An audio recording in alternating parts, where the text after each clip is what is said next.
সকাল এখন প্রায় ৮টা। আমরা চললাম বাড়ির উদ্দেশ্যে। আজকে আমরা চললাম ও বাড়ি। আর এদিকে ঋষি তার মাকে জড়িয়ে ধরে বসে আছে।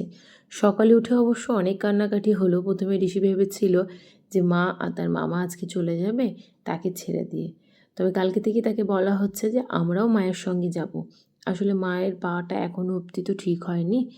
মায়ের দাঁড়িয়ে রান্নাবান্না করাও নিষেধ আর তার সঙ্গে হাঁটা চলাও। তাহলে সংসারের ওই কাজগুলো সামাল দেওয়ার জন্য আমাকে যেতেই হবে, কিচ্ছু করার নেই। আর মা ওইভাবে থাকবে আর আমি এদিকে বাড়িতে থাকবো, এটা তো হতে পারে না। তাই মায়ের সঙ্গেই চললাম এখন ও বাড়িতে। ট্রেনে তো অনেক মজা হচ্ছে আর ঋষি না একটা গান মুখস্থ করেছে, যেটা সে কানের কাছে ফোন লাগিয়ে শুনছে, কারণ ট্রেনের বড্ড আওয়াজ, সে শুনতে পাচ্ছে না। আর তার সঙ্গে নাচানাচিও চলছে। পাশে যেহেতু ঋষি বসে আছে, মায়ের কষ্ট অনেকটাই কমেছে। বাড়ি প্রায় আসবো আসবো হয়ে গেছি। তবে আপনাদেরকে একটা জিনিস দেখায়।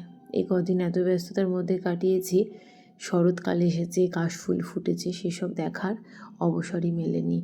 এই যে কি সুন্দর লাগছে দেখুন। গ্রাম বাংলায় এসে কাশফুল, শরতের আকাশ উপলব্ধি করার আনন্দটাই আলাদা। আর এই উপলব্ধি যেন এক অন্যরকম। বাড়ি আসলাম, বাড়ি এসে ২-৩ দিন আগেই অবশ্য সম্প্রীতা আমার জন্য গিফটটা পাঠিয়েছিল। আমি যেহেতু এ বাড়ি আসিনি তাই দেখতে পাইনি। খুব সুন্দর হয়েছে।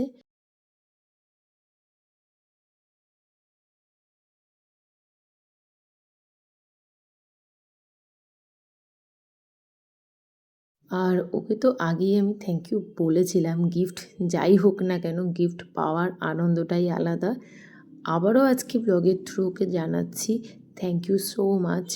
আমি সবসময়তেই খোপা করে কাঁটা দিয়ে চুল বাঁধি, আর এত সুন্দর একটা আমাকে কাঁটা গিফট করার জন্য থ্যাংক ইউ। এবার চললাম রান্নাঘরে। রান্নাবান্নাটা ঝটপট সেরে নিই, তারপর ঋষিকে লাঞ্চটা করিয়ে দেবো। এদিকে সব রান্নাবান্না কমপ্লিট। মাঝে একটু রেস্ট নিয়ে ঠাকুর ঘরে চললাম এখন ঠাকুরকে সন্ধে দেখাতে, তারপরে রাত্রে রান্নাবান্না। রাত্রে আজকে বেশি কিছু রান্নাবান্না করব না। সকালের মুসুরি গাঢ় ডাল রয়েছে, সেটাকে পেঁয়াজ, রসুন, ধনেপাতা, টমেটো তার সঙ্গে ডিম দিয়ে ভালো করে ফ্রাই করে মিক্সড করে নেব। আর এদিকে হবে হচ্ছে রুটি। ডাল তো প্রায় আমার রেডি। বাড়ির সবারই ডিনার কমপ্লিট। আর এদিকে ঋষির মজাটা দেখুন। এতক্ষণ সে অবশ্য নিচে হামাগুড়ি দিচ্ছিল, তা আমি বললাম যে হাঁটুতে লাগবে, তুমি খাটেই হামাগুড়ি দাও।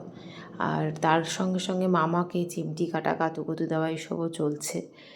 এই সঙ্গে আজকে ব্লগটাকে এখানে এন্ড করছি। দেখা হবে কালকে নতুন একটা ব্লগের সঙ্গে নিয়ে। Bye bye.